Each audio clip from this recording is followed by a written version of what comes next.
So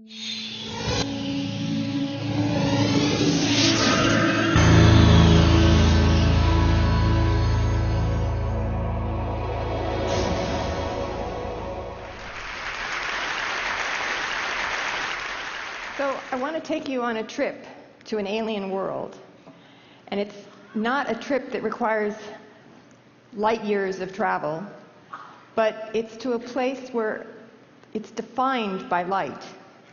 So it's a little appreciated fact that most of the animals in our ocean make light. I've spent most of my career studying this phenomenon called bioluminescence. I study it because I think understanding it is critical to understanding life in the ocean, where most bioluminescence occurs. I also use it as a tool for visualizing and tracking pollution, but mostly I'm entranced by it. Since my first dive in a deep diving submersible, when I went down and turned out the lights and saw the fireworks displays, I've been a bioluminescence junkie. But I would come back from those dives and try to share the experience with words, and they were totally inadequate to the task. I needed some way to share the experience directly, and the first time I figured out that way was in this little single-person submersible called Deep Rover. This next video clip, you're going to see how we stimulated the bioluminescence, and the first thing you're going to see is a transect screen that is about 1 meter across. In front of the sub, a mesh screen will come into contact with the soft-bodied creatures of the deep sea. With the sub's lights switched off, it is possible to see their bioluminescence, the light produced when they collide with the mesh.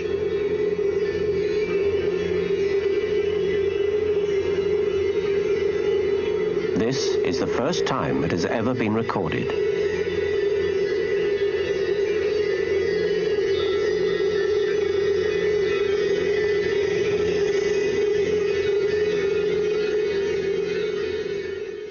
So I recorded that with an intensified video camera that has about the sensitivity of the fully dark adapted human eye, which means that really is what you would see if you took a dive in a submersible. But just to try to prove that fact to you, I brought along some bioluminescent plankton in what is undoubtedly a foolhardy attempt at a live demonstration. So, if we get the lights down and have it as dark in here as possible, I have a flask that has bioluminescent plankton in it. And you'll note there's no light coming from them right now, either because they're dead or because I need to stir them up in some way for you to be able to see what bioluminescence really looks like.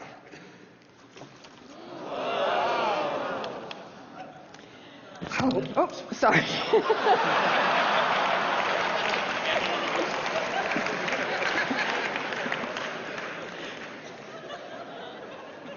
I spend most of my time working in the dark. I'm used to that. Okay. So that light was made by a bioluminescent dinoflagellate, a single-celled alga. So why would a single-celled alga need to be able to produce light? Well, it uses it to defend itself from its predators. The flash is like a scream for help. It's what's known as a bioluminescent burglar alarm. And just like the alarm on your car or your house, it's meant to cast unwanted attention onto the intruder, thereby either leading to his capture or scaring him away. There's a lot of animals that use this trick. For example, this black dragonfish. It's got a light organ under its eye. It's got a chin barbel. It's got a lot of other light organs you can't see, but you'll see them here in a minute. So we'd had to chase this in the submersible for quite some time because the top speed of this fish is 1 knot, which was the top speed of the submersible. But it was worth it because we caught it in a special capture device, brought it up into the lab on the ship, and then everything on this fish lights up.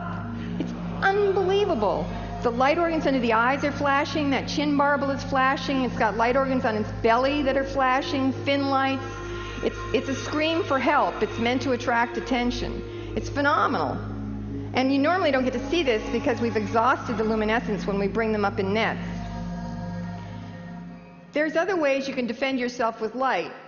For example, this shrimp releases its bioluminescent chemicals into the water just the way a squid or an octopus would release an ink cloud.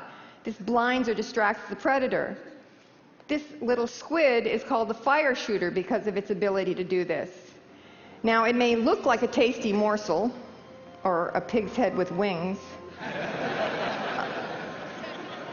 but if it's attacked, it puts out a barrage of light, in fact, a barrage of photon torpedoes. I just barely got the lights out in time for you to be able to see those gobs of light hitting the transect screen and then just glowing. It's phenomenal. So there's a lot of animals in the open ocean, most of them, that make light, and we have a pretty good idea for most of them why. They use it for finding food, for attracting mates, for defending against predators. But when you get down to the bottom of the ocean, that's where things get really strange. And some of these animals are probably inspiration for the things you saw in Avatar. But you don't have to travel to Pandora to see them. There are things like this. This is a golden coral, a bush. It grows very slowly. In fact, it's thought that some of these are as much as 3,000 years old, which is one reason that bottom trawling should not be allowed. The other reason is this amazing bush glows. So if you brush up against it, any place you brushed against it, you get this twinkling blue-green light that's just breathtaking. And you see things like this. This looks like something out of a Dr. Seuss book. Just all manner of creatures all over this thing. And these are flytrap anemones. Now if you poke it, it pulls in its tentacles. But if you keep poking it, it starts to produce light. And it actually ends up looking like a galaxy. It produces these strings of light, presumably as some form of defense. There are starfish that can make light. And there are brittle stars that produce bands of light that dance along their arms. This looks like a plant, but it's actually an animal. And it anchors itself in the sand by blowing up a balloon on the end of its stalk. So it can actually hold itself in very strong currents, as you see here. But if we collect it very gently and we bring it up into the lab, and then just squeeze it at the base of the stalk, it produces this light that propagates from the stem to the plume, changing color as it goes from green to blue. Colorization and sound effects added for your viewing pleasure. But we have no idea why it does that. Here's another one. This is also a sea pen. It's got a brittle star hitching a ride. It's a green saber of light. And like the one you just saw, it can produce these as bands of light. So if I squeeze the base, the bands go from base to tip. If I squeeze the tip, they go from tip to base. So what do you think happens if you squeeze it in the middle? I'd be very interested in your theories about what that's about. So there's a language of light in the deep ocean, and we're just beginning to understand it. And one way we're going about that is we're imitating a lot of these displays. This is an optical lure that I've used. We call it the electronic jellyfish. It's just 16 blue LEDs that we can program to do different types of displays. And we view it with a camera system I developed called Eye in the Sea that uses far red light that's invisible to most animals, so it's unobtrusive. So I just want to show you some of the responses that we've elicited from animals in the deep sea. So the camera's black and white, it's not high resolution, and what you're seeing here is a bait box with a bunch of like the cockroaches of the ocean. There are isopods all over it.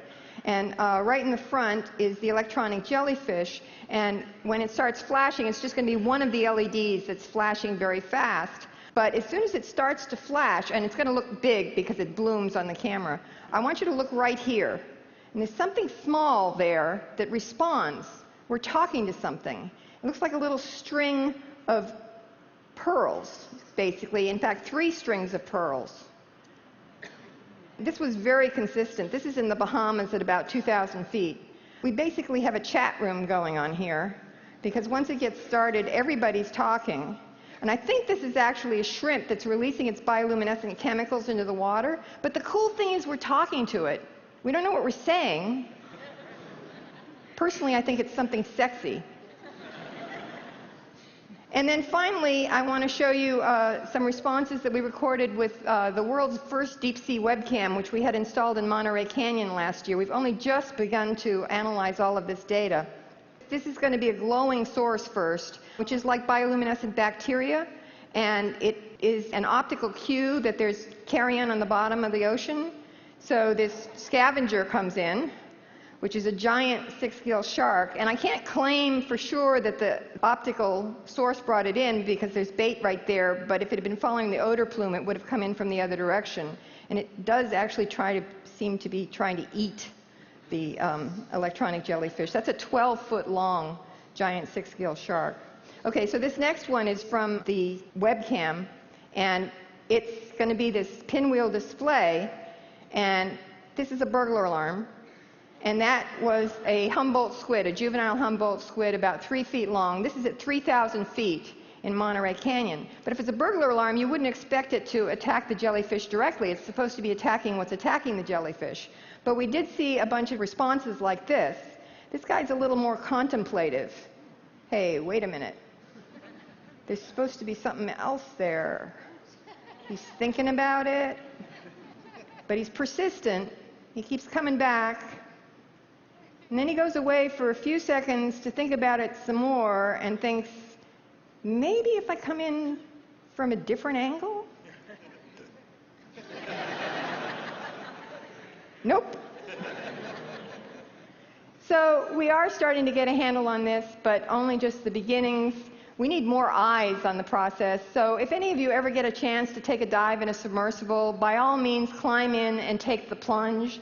This is something that should be on everybody's bucket list because we live on an ocean planet. More than 90%, 99% of the living space on our planet is ocean. It's a magical place filled with breathtaking light shows.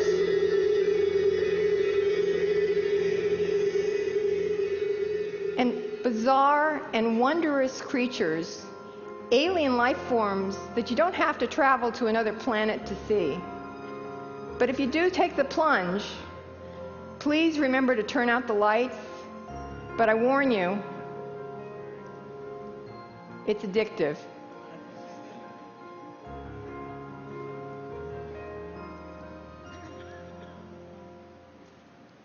Thank you.